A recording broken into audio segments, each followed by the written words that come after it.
Well, viewers, what we witnessed was not a debate. It was a diplomatic disaster for Pakistan. बेखौफ अंदाज और Pakistani politicians को अपने shows पर रोस्ट और ग्रिल करने वाली याल्दा हकीम एक बार फिर चर्चा में है, और इस बार चर्चा में है उनका पाकिस्तानी पॉलिटिशियन और जर्नलिस्ट शहरी रहमान के साथ लिया गया हाल फिलहाल का interview. 313 is Al-Qaeda in Pakistan. It's an umbrella organization for members of several groups like the Taliban, Lashkar-e-Jhangvi, Hakat al-Jihad al-Islami, Yalda, Miss Hakeem, I don't know who told you this. तुम्हारे पास ये data मौजूद है कि तुम simply कह रही हो कि जी वहां पे बहावलपुर में जो है वो उनके जो जहां पे हमला उन्होंने कहा जी मसूद अजहर की फैमिली के 10 बंदे मारे गए। भाई मसूद अजहर की फैमिली के 10 बंदे मारे गए, बट दैट उसकी फैमिली, क्या मसूद अजहर की फैमिली को ये हक है वो मर जाए या वो खत्म हो जाए दुनिया से क्योंकि वो मसूद अजहर की फैमिली है? भाई मसूद अजहर ने जो किया मसूद अजहर को सजा मिलेगी, जो किसी और ने किया उसको सजा कैसे मिल सकती है? How come you can punish someone who has no contact or who is a relative of Masood Azhar or who is a relative of Hafiz Saeed? आप उसको कैसे खत्म कर सकते हैं? शहरी रहमान लग रहा था कि थोड़ा सा छटपटा रही हैं, थोड़ा सा परेशान हो रही हैं कि क्या पूछती है। और जाहिर सी बात है, जब भी किसी पाकिस्तानी से आतंकवाद के बारे में पूछोगे तो वो गिगियाने लगते हैं। ये जितनी भी इंग्लिश बोल रहे हैं वो लाखों रुपए के बैग उठा के चलें और लाखों रुपए के सूट पहने और करोड़ों रुपए के जहाज में चलें, in the end when you say terrorism in front of a Pakistani, suddenly they become extremely defensive. इनको यही नहीं पता कि ये बातें क्या हो रही हैं और इनका जवाब क्या देना है। एक तरफ जो है आप ये तस्लीम करें कि आपका फेलियर है, पाकिस्तान की फॉरेन पॉलिसी और डिप्लोमेसी का ये फेलियर है कि अगर इंडिया जो है वो दहशतगर्दी कर रहा है आपके खिलाफ तो आप उसको FATF की लिस्ट में नहीं ले जा सके। तो ये अपने तई अपने खुद ये भी एक बहुत बड़ा फेलियर है कि आप उसको मान रहे हैं। अब ये बिल्कुल वैसे ही है, एग्जैक्टली ये वैसे ही है जैसे ख्वाजा आसिफ ने तस्लीम कर लिया था कि जी ये जो पास्ट में होता रहा है, डर्टी वर्क जो उन्होंने कहा था। और मैं हरगिज नहीं समझती कि उन्होंने कोई गलत बात की ये कहकर कि पाकिस्तान 30 साल से जो है मिलिटेंट्स को सपोर्ट कर रहा है, क्योंकि पाकिस्तान ऐसा कर रहा है। पाकिस्तान के ये जो कुछ कर रहा है वो सोशल मीडिया की वजह से अब ढकी छुपी बात तो नहीं है।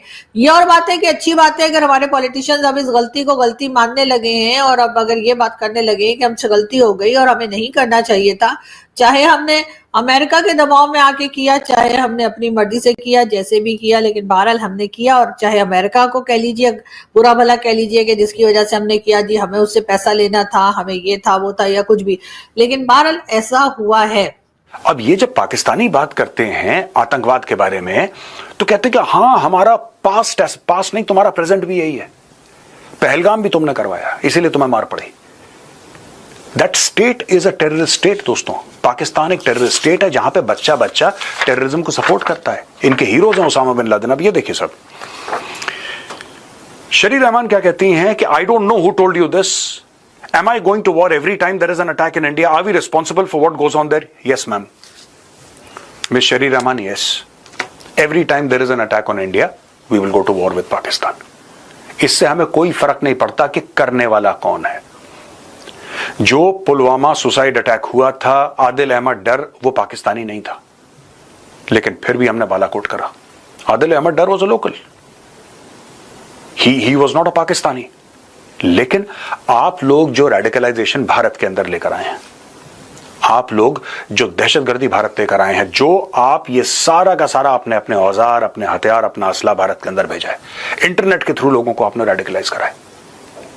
ये जो मेंबर बन गए जैश मोहम्मद और लश्कर तैयबा के, इसकी तो पूरे पाकिस्तान को सजा मिलेगी और इसके बारे में कोई कुछ नहीं कर सकता। हमारे मिनिस्टर ऑफ एक्सटर्नल अफेयर्स का कल का बयान है कि चाहे तुम 300 किलोमीटर पाकिस्तान के अंदर छुपे हो, पाकिस्तान में कोई भी जगह तुम्हारे लिए महफूज नहीं है। We will find you and we will hit you and we will go deep inside Pakistan. तो पाकिस्तानी पॉलिटिशियन जो है, they at least have this mindset. उनका बड़ा क्लियर माइंडसेट है यार, उनको पता है हमने क्या करना है क्या नहीं करना। सो ये जो सवाल है यल्दा हकीम के जनाब, और वो लिंक करती है आज भी, सो मेरा ख्याल है इस सवालों के बड़े क्लैरिटी से जवाब देने चाहिए। उसे कहो जी FATF 2022 में तो मेरा ये सवाल था उसका, ठीक है, मैंने उसको सुना, उसे कहा यस हमें रिमूव किया गया, but that was a political move. उसे पूछना ये था कि पाकिस्तान को दोबारा FATF में 2 दफा FATF की ग्रे लिस्ट में डाला गया। क्यों डाला गया? पहली दफा डाला गया, निकाला गया, लेकिन फिर डाला गया। किस लिए डाला गया? वो जो UN सिक्योरिटी काउंसिल रेजोल्यूशन 1373 और बाकी जो थे उनकी वजह से ना। तो पाकिस्तान ने उन लोगों को सजाएं दे दी as per the UN security council resolution. क्या उन लोगों को सजाएं नहीं मिली? क्या वो लोग जेलों में नहीं है? क्या पाकिस्तान ने उन ऑर्गेनाइजेशन को रोल बैक नहीं किया हुआ? सवाल ये है कि ये यल्दा हकीम से पूछो कि भाई क्या पाकिस्तान कैसे बाहर निकला?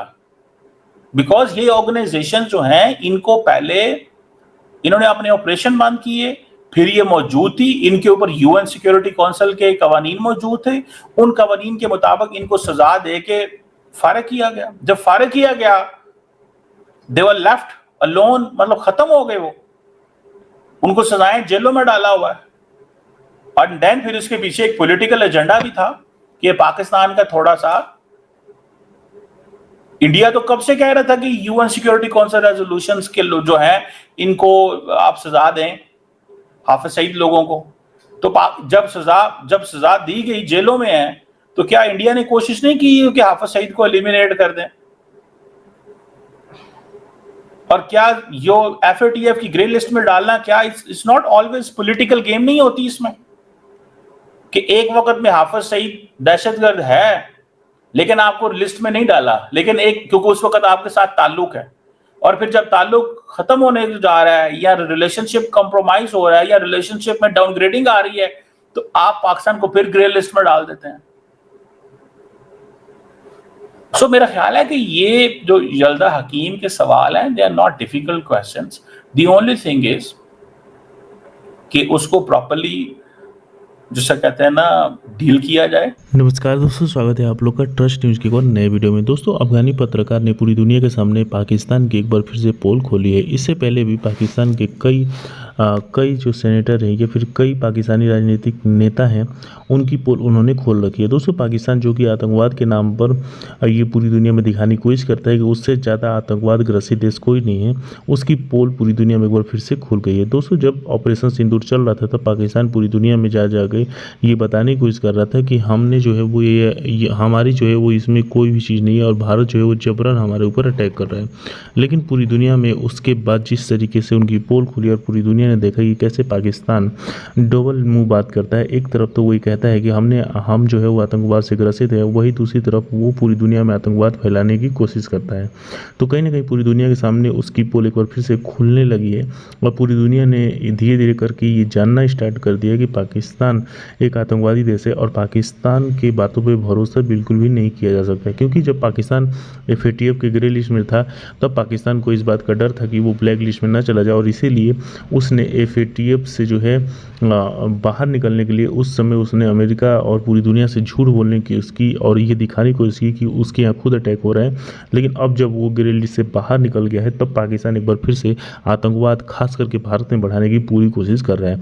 अगर आप कश्मीर के इलाके में देखें तो जितनी भी आतंकवादी घटनाएं होती हैं वो या तो पाकिस्तान से आए आतंकवादी करते हैं या फिर कश्मीर में रह रहे कुछ टेररिस्ट जो कि पाकिस्तान के इशारे पर काम करते हैं उनके द्वारा किया जाता है। और इसीलिए पूरी दुनिया में भारत की जो गवर्नमेंट है उसने मैसेज दे दिया है कि अगर पाकिस्तान द्वारा कुछ भी ऐसा भारत में होता है तो हम सीधा अटैक करेंगे। और पाकिस्तान जो पूरी दुनिया में जाकर ये बताने की कोशिश कर रहा था कि आतंकवादी देश हम नहीं हैं, भारत है, क्योंकि भारत बलूचिस्तान या फिर हर चीज़ जगह पे करवा रहा है, उसकी भी पोल पूरी दुनिया में खुल गई है कि भारत कभी इन सब चीज़ों में नहीं रहा है और पाकिस्तान जो कि आज साफ बनने की कोशिश कर रहा है वो पूरी तरीके से आतंकवादी देश है। तो दोस्तों, बस आज में इतना ही। वीडियो को लाइक और चैनल ट्रस्ट न्यूज़ को सब्सक्राइब कर लें क्योंकि वहाँ पर इंटरेस्टिंग वीडियो लाते रहते हैं। मिलेंगे न्यूज़ तब देखते हैं ट्रस्ट न्यूज़।